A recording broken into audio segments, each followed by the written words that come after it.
video was developed at the Statistical Services Centre at the University of Reading. It's part of a set of resources aimed primarily at researchers. This particular video gives a brief introduction to the Dataverse Network. The Dataverse Network is an open source application for publishing, sharing, referencing, extracting and analysing research data. It's created by the Institute for Quantitative Social Science at Harvard University.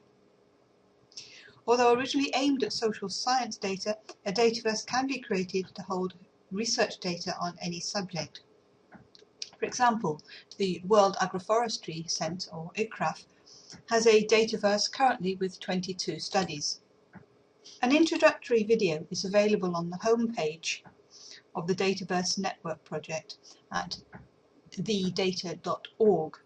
If you haven't already done so, we recommend you view this short video and download the fact sheet before continuing here.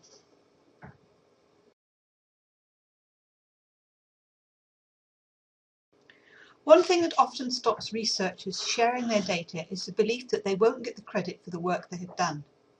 With Dataverse, a unique citation is automatically generated when a study is created, and this should be used as a reference to the study. The citation has 6 components. The author, the title, the year, and the distributor are the human readable elements. Of these, only the title is compulsory, although author and year are also recommended. The 2 machine-readable elements are a unique global identifier, often called a handle, beginning with HDL, and a universal numeric fingerprint, UNF. Here we can see an example of a citation for a study that's on the SSC Dataverse. In this instance, we don't have author, year or distributor, so this just includes the title as the human readable element of the citation. For more information about citations, go to the Data Citation page of the Dataverse Network site.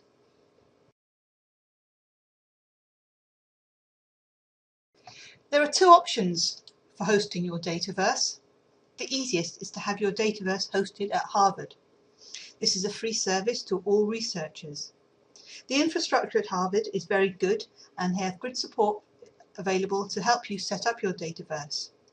You can also include your own branding in the header, including working links, so your Dataverse has the look and feel of your own website.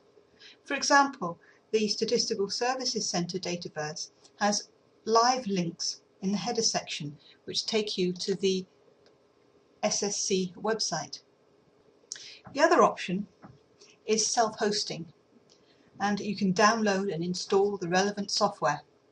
This gives you more administrative control, but you would need an IT expert to install and manage the site, including upgrading, taking backups, etc. You'd also need a good server infrastructure for hosting the application. We would generally recommend the first option, i.e. having the Dataverse hosted at Harvard. To find out more about the 2 options, follow the links to as a service or as a software package on the Dataverse Network website. Each Dataverse contains studies and collections of studies, and each study contains cataloguing information describing the data, plus the data files themselves and any associated files such as reports, results files, study guidelines, etc. Collections are optional. You can have all your studies at the same level if you want to. This is fine if you have just a few studies, but as more and more studies are added, you may find it useful to divide them into collections. Think of this in terms of how you might divide your files into folders on your PC. For example, in the SSC Dataverse, we currently have just 5 studies. One is the Targeted Input Programme, or TIP, and the others are for the Starter Pack Evaluation Programme, Starter Pack 2.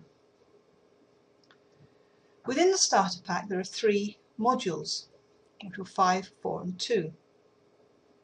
So we have the top level, which is a collection which contains the 3 modules. Our archive files on our local drive reflect this structure, with a top level folder for Starter Pack 2 and 3 subfolders for the 3 modules, Module 2, Module 4 and Module 5. When a study is released, the default is for public access, but you can choose to restrict the entire study, giving access to named individuals only. Or you can restrict individual files within a study, even if the study itself has public access.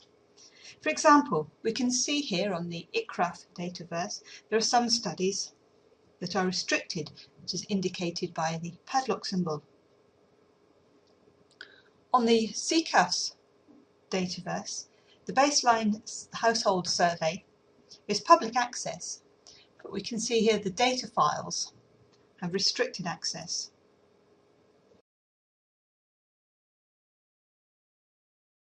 Dataverse is primarily an archiving facility. However, you can create a Dataverse and start creating studies early on in your project, gradually building the archive as each stage of the project is completed.